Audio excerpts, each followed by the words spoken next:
Welcome to Kenton Teaches. Enjoy the video. You'll start by confirming drivers and device order so Windows routes audio through Voicemod. Open Sound Settings and locate Voicemod Virtual Audio. Make it default playback and record when the app asks.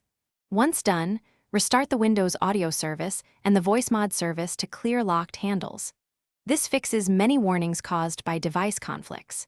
If Windows shows duplicate devices, disable the unused one. Doing that prevents routing loops and reduces latency, while you continue to the next configuration step.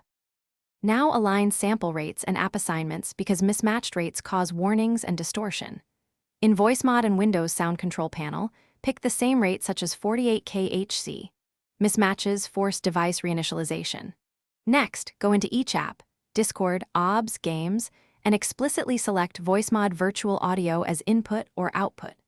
Also make sure to disable exclusive mode in device properties so apps don't seize the device. These steps stop frequent warnings by ensuring a single consistent audio pipeline. Finish by reinstalling and cleaning driver remnants to remove corrupted components that trigger the warning. You should perform a clean uninstall of Voicemod, delete leftover virtual audio drivers in Device Manager, then reinstall the latest Voicemod build. Once reinstalled, scan for hardware changes and update your real audio drivers. If warnings keep appearing, reset Windows audio settings or test on a fresh user profile to isolate configuration conflicts. A key troubleshooting tip: boot into safe mode and check whether third-party audio utilities are interfering. Thanks for watching. Please subscribe if this video was helpful.